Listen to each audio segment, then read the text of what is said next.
Doctor Osmar González, bienvenido a librosperuanos.com.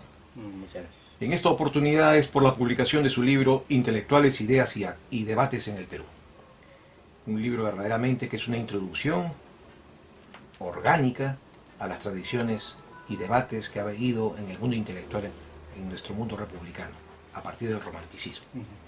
De ahí que usted permítame empezar con los 5 primeros ensayos que usted ha dedicado a Palma, a nuestro gran tradicionista.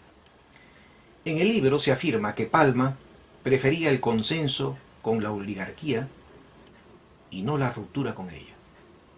En este sentido, no abrazaba un modernizador nacionalismo burgués. No obstante, ¿no cree usted que sus tradiciones no solo traducen la voz del pueblo, sino que son el preanuncio literario de la aparición de las masas en el terreno político? A ver, sobre Palma hay una, según mi punto de vista, una contradicción. Él proviene de las clases populares, él pertenece a las llamadas entonces razas inferiores, ¿no? Él tenía sangre africana que no reconocía, y tomo para afirmar esta situación, esta voluntad de él de dialogar más con la oligarquía, con las élites, los casos, por ejemplo, de Perrault. Perrault toma los cuentos populares y los hace digeribles a la élite francesa de su tiempo, para así ganar un espacio entre ellas, ¿no? Alcanzar legitimidad como escritor y ser reconocido, porque al final de cuentas, en el Perú de Palma, los que daban legitimidad eran las que daban legitimidad eran las élites, ¿no? Y él como escritor tenía ese objetivo. Al contrario de González Prada, que venía de las élites, pero le hablaba a los obreros, a los trabajadores. Eso es como que dos mundos encontrados. Quizás en parte eso explica también la polémica dura que tuvieron ambos, ¿no? En ese sentido, si bien Mariátegui y Haya plantean que Palma critica la oligarquía, el estilo de Palma lo hace digerible, su figura, sus tradiciones ante esas élites oligárquicas. Pero otro es el Palma político, el Palma pierolista, demócrata, que ha salido un libro reciente en la Universidad Ricardo Palma, el libro no recuerdo el autor, pero que señala justamente lo que tú me planteas, este espíritu democratizador burgués, ¿no?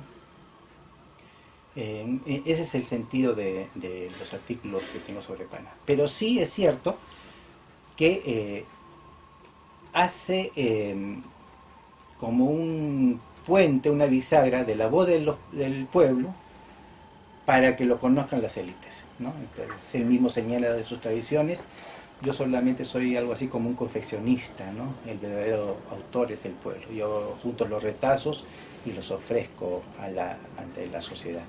Pero esa sociedad era justamente la legitimada oligárquica. Efectivamente. Entonces ese es el planteamiento que yo propongo de Palma, ¿no? Muy interesante.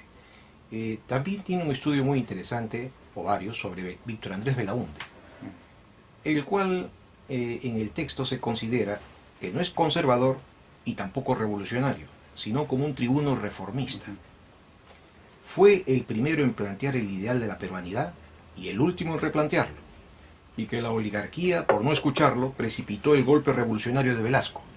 En este sentido, ¿fue el gobierno militar velasquista el heredero legítimo del ideal reformista y peruanista de Víctor Andrés Belaúnde? A ver, yo sostengo eso con respecto a la reforma agraria.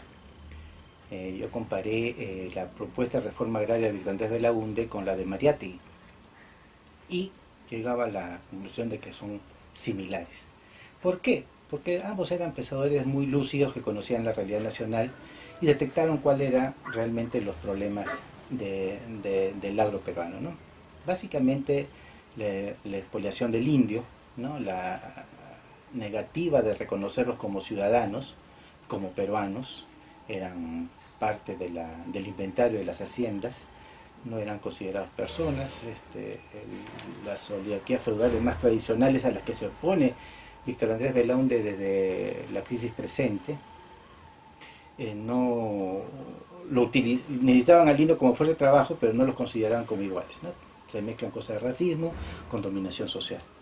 Entonces las reformas que plantea Belaúnde, por ejemplo, expropiación del latifundio imperialista, improductivo, perdón, expropiación a los latifundistas ausentes, tecnificar la agricultura peruana, son bases. Entonces si uno ve el derrotero, Belaúnde, Mariátegui, luego la reforma de los años 50-60, Fernando Belaúnde, Beltrán antes, están unidos por un hilo conductor, ¿no? Que es acabar con esta oligarquía feudal. La oligarquía dominante que venció a Belaúnde, Terry, que negó toda posibilidad de cambiar el panorama social del agro peruano, tuvieron en sus manos, porque tenían el poder, la economía, la política a su favor, de cambiar ese modo de organización productiva y social, y no lo hicieron. Eso precipitó el golpe de Velasco y la reforma agraria de Velasco. Por eso a mí me sorprende cuando, bueno, no me sorprende, pero es irónico que la oligarquía se queje, o los herederos ahora de la oligarquía de ahora se quejen de la reforma velasquista, cuando por 50 años tuvieron la posibilidad de hacer esas transformaciones necesarias, y al final vino un gobierno militar reformista y acabó con el orden feudal. Y claro, también fue por el temor, uno, de las masas campesinas que ya tomaban tierras, recuperaban con un sentido peronista tierra o muerte, Cusco tierra o muerte, que al final terminó siendo Perú tierra o muerte, y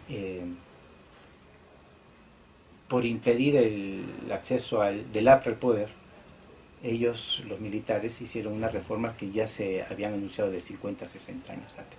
Ese es lo que yo planteo. En ese sentido, si esta oligarquía sorda y ciega a cualquier cambio hubiera hecho caso, no a un revolucionario radical, sino a un reformista cristiano como Belaúnde, la realidad quizás hubiera sido otra en la actualidad, ¿no? Hay otro aspecto controvertible en la figura de Víctor Andrés Belaúnde, y es lo que concierne a su vinculación con el fascismo.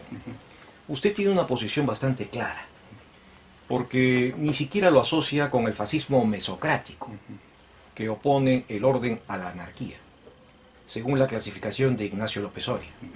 Esto significa que es un infundio atribuir su autoría de los artículos fascistas que figuran bajo el nombre o bajo el seudónimo de Ajax. Por lo que conversé con gente que analizaba esto, ese seudónimo pertenecía a Alfonso Tealdo, no a Víctor Andrés Belaúnde, ¿no? Es cierto que Belaúnde se entusiasma, no se entusiasma, pero describe de una manera, digamos, objetiva, los años iniciales de Mussolini, como Mariátegui, el caudal de masas, el verbo siempre fuerte de Mussolini, y un sentido de cambio que proponía, pero es el inicio, ¿no? Belaúnde como Mariátegui ven como analistas ese momento, pero no los hace fascistas, creo yo, ¿no? Y creo que López Soria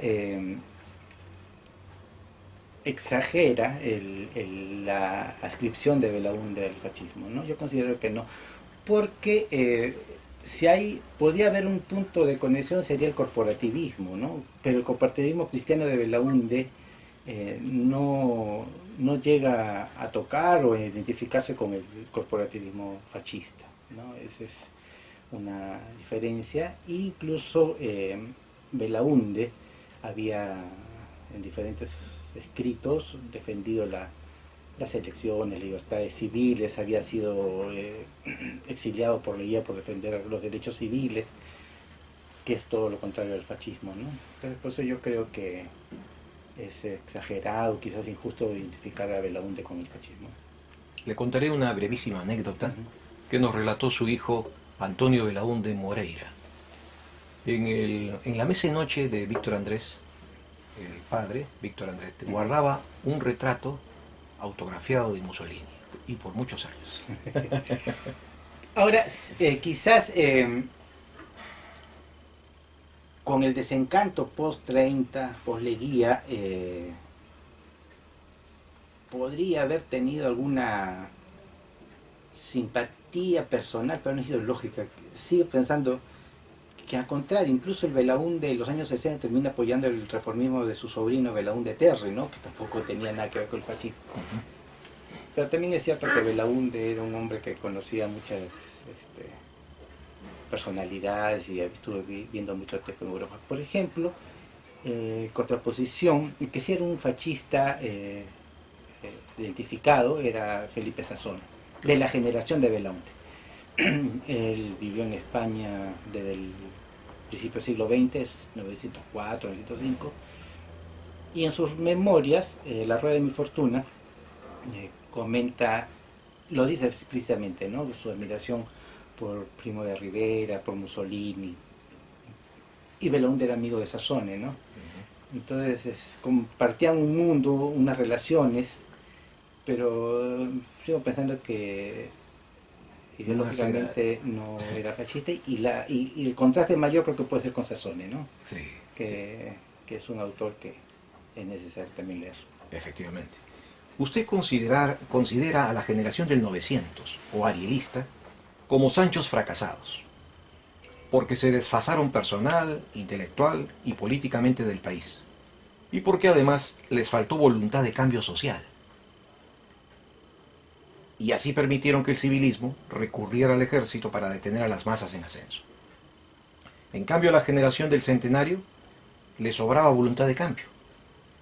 Pero en el camino el legado de Mariátegui se desvirtuó y el aprismo de Haya viró hacia el conservadurismo, como lo señala en su libro.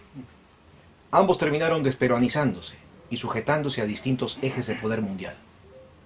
En este sentido le preguntamos, ¿no cree usted que junto a los Sanchos fracasados, los arielistas, están los Quijotes fracasados, los centenaristas? A ver, con respecto a los arielistas, su momento de cambio, digamos, fue hasta antes de Leguía, del 19. Antes están, fundamentalmente para mí, el discurso de Belaúnde de la crisis presente, ¿no? Incluso después del discurso, Ribagüero le dice, esta es la base para construir el Partido Liberal en el Perú. Pero a eso no sumaron el poder político. Uno, porque la oligarquía misma los boicoteó. Y segundo, como Ventura García Calderón se lo reprocha a sus compañeros, no tuvieron el ímpetu político para, en un momento de auge, de victoria, lanzarse a tomar el poder. Con Leguía ya es otra historia, ¿no? Entonces ahí viene la etapa de desazón, de desencanto de los arielistas. Porque Leguía, además, el tiempo de Leguía supone el auge de las masas. Entonces, como Luis Alberto Sánchez le dice a Ribagüero en una carta,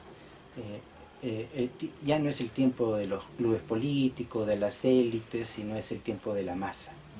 Y no estaban preparados los arielistas para ese tiempo de la masa, ¿no?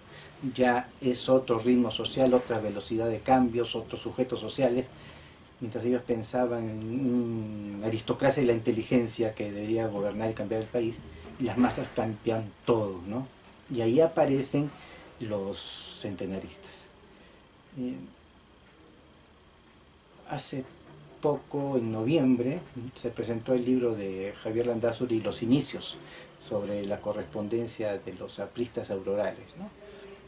Oye, La Torre, Seoane, Feisen, el propio Mariátegui, Rabines. Y ahí se ve en ellos esa voluntad de cambiar la política y de entronizarse con los cambios sociales que representaban esas masas. Pero por un lado, Mariátegui muere joven, cuando está formando recién el Partido Socialista, y Haya es derrotado sucesivamente, ¿no? Incluso la ruptura con Mariátegui, la ruptura con Rabines, que le quita la célula de París, la más importante, y tiene que reconstruir el APRA que comienza a hacerlo cuando regresa de su exilio en el 31. Yo no aseveraría que Mariátegui como señalas, Son los Quijotes fracasados. porque se alineó con poderes internacionales, ¿no? Al contrario, yo creo que la Tercera Internacional lo comenzó a aislar, metió a Rabines, porque justamente el personaje que le podía ser el vínculo para aplicar las políticas de la Comintern no era Mariátegui, era Rabines. Y por otro lado, Aya de la Torre, en su plan de la política indoamericana, o sea, autónoma de los poderes, el poder comunista internacional, también se quiso separar, pero la oligarquía ferozmente lo alejó de toda posibilidad del poder, ¿no? Hay que reconocer en el APRE esta época de heroísmo, de las catacumbas. Entonces, ni Aya ni Mariátegui creo que terminaron siendo enfeudados hacia poderes internacionales. Cada uno quiso de su manera, en esta época, hasta los 30, hay un poco más incluso porque vivió más, quisieron formar algo distinto, ¿no? A Mariátegui no le alcanzó la vida, no sabemos qué hubiera pensado, si hubiera seguido viviendo, pero hay que recordar que ya estaba aprendiendo a irse a Argentina, que era una forma también de salir derrotado del Perú, ¿no? Y Aya de la Torre terminó siendo derrotado, primero por sus crisis internas y luego por la propia oligarquía. Derrotado en el sentido de su máxima aspiración, querer tomar el poder. Pero sí, fueron Quijotes, bravos Quijotes, que no solo se enfrentaron con Molino de Viento, sino contra los poderes reales de la oligarquía, ¿no? Entonces la metáfora puede servir, pero tanto los Sanchos como los Quijotes fracasados representan, identifican dos tipos diferentes de querer hacer política en el Perú. Perfecto. Si el reformismo peruanista de los arielistas y el revolucionarismo internacionalista de los centenaristas sobrevivió en el antiimperialismo tercermundista del velasquismo, ¿constituye este un punto de quiebre generacional? ¿Y cómo llamarlo? ¿Y por qué no analizar intelectualmente el libro azul de la Revolución del 68? Bueno, por más voluntad que tenga yo, no puedo analizar todo lo que me gustaría, ¿no? Y confieso aquí entre nosotros que un proyecto que yo tengo de muchos años y no puedo realizarlo, es escribir la historia del Perú desde los intelectuales. No hay historia del Perú desde los partidos políticos, desde el Estado, desde el movimiento obrero, del movimiento campesino, desde las élites, pero no hay, desde los partidos políticos, pero no hay una historia del Perú que tenga como punto central los intelectuales, ¿no? Y me parece interesante, importante, porque esa mirada de la historia del Perú desde los sujetos de ideas puede ayudar a nosotros tener una idea de continuidad, porque a veces pensamos que las ideas son rupturas radicales por los discursos, pero si miramos más allá pueden haber herencias que se van reformulando, se van cambiando, adecuando a los tiempos, con énfasis, pero esa línea de continuidad o de permanencia o de herencia no ha sido analizada. Hay una mirada sobre el Perú de rupturas sucesivas, y yo creo que los intelectuales de alguna manera dan una continuidad, ¿no? A veces muy sutil, a veces muy soterrada, pero creo que eso es lo que hay que replantear. Y ahora que el velasquismo ya es historia, creo que es un buen momento para reestudiarlo, ¿no? Sin pasiones, sin identificaciones ideológicas o políticas cerradas y sectarias, y mirar qué de bueno significó Velasco y qué de malo trajo su plan de reformas que en general fracasaron, políticas, pero no así el cambio social que significó el hacer de estos campesinos, que hemos hablado hace un momento, ciudadanos, es lo que explica en gran parte el Perú de hoy. Y que la propia derecha, que es feroz opositora a Velasco, sin darse cuenta, al hablar de los emprendedores y de los nuevos sujetos, ese es herencia de Velasco, Sí, ¿no? Y no lo quieren reconocer, ¿no? También usted sostiene en el libro que hay que volver a Mariátegui para llenar de contenido ideológico y peruanista la vida política del país. ¿Cómo entender esa vuelta a, si usted admite que Mariátegui fue solo al final de su vida un político y no llegó a escribir su libro ideológico? Sí, porque Mariátegui,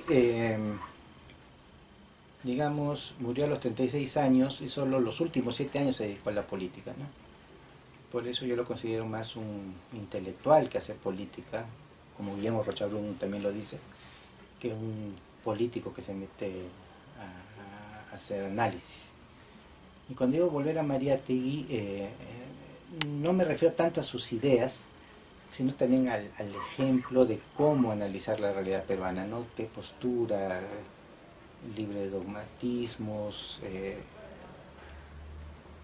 Mariátegui tenía algo que no observo ahora, esta voluntad de conversar y recabar conocimientos específicos de otros investigadores, otros intelectuales, Valcárcel, Castro Pozo, Encina, Zule, y a partir de ahí formarse una visión del Perú. Ahora veo que el trabajo intelectual, más que intelectual académico, está un poco segmentado y no hay esta voluntad de integrar diferentes miradas, ¿no? A eso me refiero con volver a Mariátegui. Y evidentemente también a este sentido ético de la vida, de insuflar a la política una moral propia, que debería ser el faro que organice, que ilumine los cambios que hay que realizar en el Perú. ¿No cree usted que la derrota política y militar de la izquierda peruana es solo la manifestación epidérmica de un fracaso mucho más hondo, el de un país que no ha sabido forjarse un pensamiento socialista maduro? Sí, en gran parte sí, pero no solamente el pensamiento realista, tampoco un pensamiento liberal o un pensamiento conservador. El Perú tiene la paradoja de tener grandes pensadores a través de la historia y los políticos siempre lo han desechado por una concepción creo que es absurda, que es el intelectual en un escalón más abajo que el político. Eso se traduce en la crítica de Aya Mariátegui, por ejemplo, ¿no? Usted es solo un intelectual, que se reproduce en diferentes espacios de la vida política y ideológica del Perú, ¿no? Sea desde la izquierda hasta la derecha más conservadora. Los que saben son los políticos, lo importante son los políticos. Y ahora se ha trocado a que los que saben son los técnicos, ¿no? Y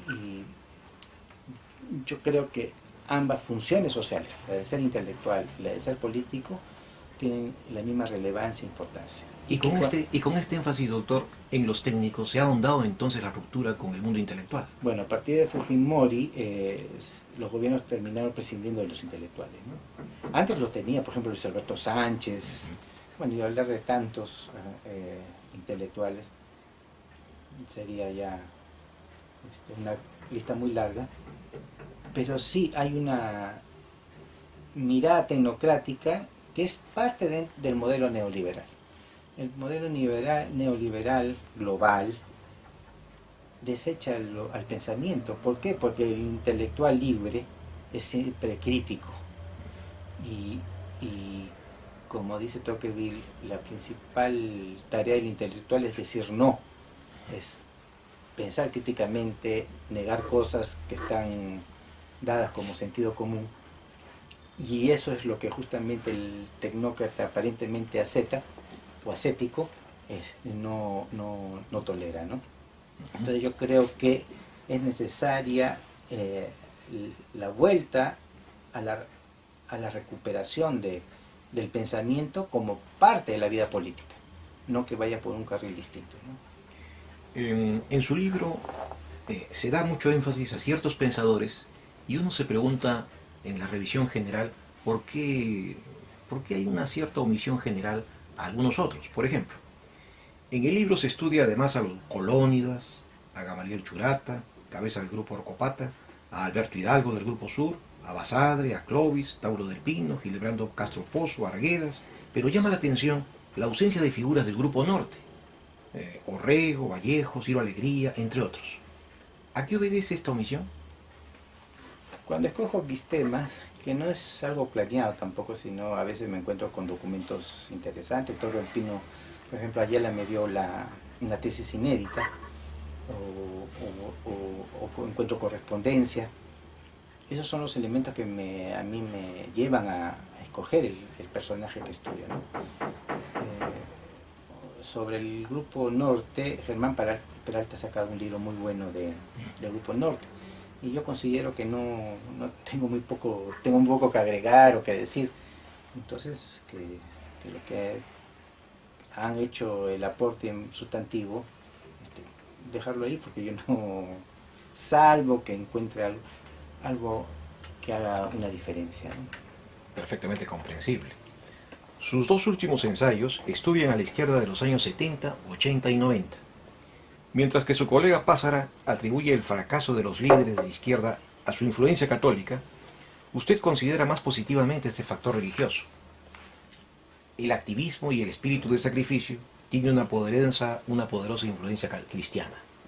Entonces, ¿a qué factores responden dicho fracaso? ¿Fracaso de la izquierda? De la izquierda. Ese es un tema que... Quisiera que añada a su reflexión el siguiente otro breve comentario. Para usted, ¿en los años 80 existió en el Perú una situación revolucionaria? No, porque la situación revolucionaria fue más un producto del voluntarismo de los dirigentes de izquierda que la propia realidad. Si no nos explica que después de la crisis del gobierno militar volviéramos o transitáramos a la democracia electoral, ¿no? Si hubiera habido una situación pre-revolucionaria, la democracia, ¿no?, o el sistema democrático electoral no hubiera prevalecido, ¿no? Y la izquierda fracasa por conjunción de varios factores. Uno, como digo a mis amigos, la izquierda nació bajo la impronta de la división, históricamente, del tipo de Mariátegui. El Mariátegui funda el Club de Lima, ¿no? El Club de Lima, ¿no?, si no me equivoco, que da paso al Partido Socialista, y ya Luciano Castillo se está yendo. Ya existía el Partido Comunista en Cusco. Rabines rompe el partido de Mariátegui. O sea, la izquierda nace con las marcas de la división. Y yo no sé por qué, azares del destino, la izquierda no ha sido capaz de romper esa historia. Quizás la izquierda, que pensó que era muy voluntarista, no tuvo capacidad, voluntad de romper ese peso de la historia, ¿no?, que es algo contradictorio. Por otro lado, creo que todos se sentían Lenin, en el sentido que Lenin, si uno revisa su historia política, perdió en todo. En lo único que ganó fue en la revolución. Entonces yo creo que los dirigentes de izquierda peruanos pensaron que todos podían repetir la experiencia de Lenin, ser derrotados, ser minorías, pero al final ser los conductores de la revolución, ¿no? Eso trajo capillas, caudillismos muy oligárquicos, a pesar de la prédica revolucionaria, que terminó entrampando el discurso con la práctica. Y por otro lado, volviendo a mi tema, no hubo una real vocación de repensar el país. Ustedes leen los manifiestos, las arengas, los documentos partidarios, a pesar de las rupturas y las polémicas entre los diferentes partidos, todos más o menos guardan un mismo lenguaje, ¿no? Y cada uno se sentía más revolucionario que el otro. Entonces creo que eso... Y finalmente, ya a partir de los 80, tuvieron la ambigüedad de mantener un discurso revolucionario, pero peleándose en el escenario electoral liberal, ¿no? Entonces, su propio discurso no fue adecuado a las propias circunstancias políticas que estaban ellos mismos forjando y viviendo. Un ejemplo es que no quisieron firmar la Constitución del 79, pero después, años después, se oponen al autoritarismo, apelando a la Constitución del 79 que en su momento rechazaron, ¿no? Esas ambigüedades, esas contradicciones, ironías de la izquierda, creo que actuaron en contra de que sea una opción real de gobierno, ¿no? Muy interesante. Finalmente, en su último ensayo, usted dedica al estudio de inculcar el socialismo con democracia. Esa es la idea básica del último ensayo en la izquierda peruana. Permítanos hacer 3 preguntas. ¿Esta resignificación de la política en la izquierda nos conduciría a algo parecido al eurocomunismo, que luce totalmente fracasado a los dictados del neoliberalismo imperial? Sería la primera pregunta. Segunda, ¿el triunfo de PPK, para usted, simboliza que el paradigma democrático está en manos de la derecha en el Perú?